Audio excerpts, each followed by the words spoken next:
এ কোরআন বলছে আমার ভিতরে শুধু রাজনীতি নাই, গোটা বিশ্বকে রাজনীতিকে আমি শিখাই,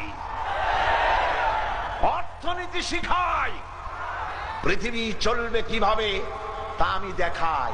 এই জন্য এই কোরআনের আসল মুফাসসির তো আমি নই, কোরআনের আসল মুফাসসির তো মাওলানা সিফাতুল্লাহ সাহেব নন, এর মুফাসসির তো মাওলানা আবুল কালাম আজাদ সাহেব নন, এর আসল মুফাসসির তো মাওলানা কামাল উদ্দিন জাফরি সাহেব নন।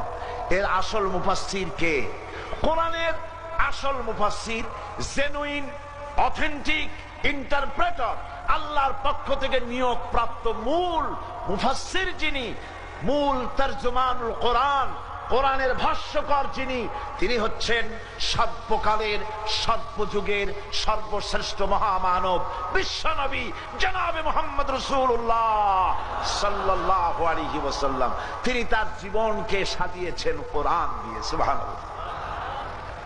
হযরত আয়েশা রাদিয়াল্লাহু তাআলা আনহার কাছে কয়েকজন সাহাবী প্রশ্ন করেছিলেন, হে রাসূল, হে আমার মা আয়েশা, রাসূলুল্লাহর চরিত্র সম্পর্কে, আখলাক সম্পর্কে আমাদেরকে কিছু শোনান।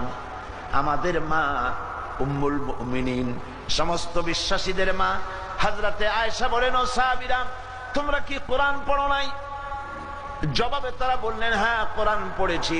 মা আয়েশা বলেন, কোরআন যদি পড়ে থাকো আমার কাছে কেন তাহলে জানতে এসেছো রাসূলের চরিত্র? কোরআন শরীফে যেটা পড়েছো তার বাস্তব নমুনা যদি দেখতে চাও তাহলে আল্লাহর নবী মুহাম্মদুর রাসূলুল্লাহর দিকে তাকায়া দেখো। কোরআনের মুজাসসাম নমুনা তিনি। এই কোরআন হচ্ছে একটা থিওরি। কোরআন কি? থিওরি। মুহাম্মদ সাল্লাল্লাহু আলাইহি ওয়াসাল্লাম হচ্ছেন কোরআনের প্র্যাকটিক্যাল, বাস্তব। থিওরি আর প্র্যাকটিক্যাল দুটি জিনিস কি এক? দুটি জিনিস এক। আমি যদি দৃষ্টান্তটা এভাবে দেই, কাগজের উপরে যদি আমি লিখি র দন্তেশ্ব গয় ওকার লয় লয় আকার, কি হইল? কি হইল?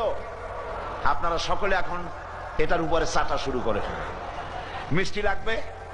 আপনারা বলবেন যে আপনি একটা ফাঁকি দিচ্ছেন, এ মিষ্টি লাগবে কেন? ওটা তো আপনি লিখছেন, এর মধ্যে দুধ নাই, চিনি নেই। ঠিক আছে, আমি লিখলাম দুধ, চিনি, দুধের ছানা, চিনির শিরা, এলাচি, সুগন্ধি, গোলাপ পানি, যা যা বানায়, যা দিয়ে বানানো হয় সবটা লিখে দিলাম, কাগজটারে গোল বানাই দিলাম। এখন চষেন, মিষ্টি লাগবে? লাগবে না, কারণ আপনি থিওরি চুষতেছেন। কি চুষতেছেন? থিওরি। এটাকে যদি আমি সত্যি দুধ কিনা ছানা বানাইয়া, চিনির শিরা বানাইয়া, যা যা লাগে সবকিছু দিয়া গোল বানাইয়া এইরকম একটা পিরিসে দিয়ে দিই আর একটা চামচ দিয়ে দিই, আপনি কাটবেন, মুখে ঢুকাইবেন আর জন্মের মতো গিলবেন, তখন মজা লাগবে কিনা? এখন মজা লাগে কেন? প্র্যাকটিক্যাল খাচ্ছেন। কি খাচ্ছেন? প্র্যাকটিক্যাল খাচ্ছেন। বোতলের ভিতরে আছে মধু, উপরে কর্ক লাগানো, বোতলের বাইরে থেকে চাটা আরম্ভ করেন। সারাদিন, সারা রাত, সারা সপ্তাহ চাটতে চাটতে বোতলের কাঁচটা তো পাতলা হয়ে যেতে পারে, জিহ্বাটা তো কেটে যেতে পারে, মধুর স্বাদ কি একটু পাবেন? পাবেন না।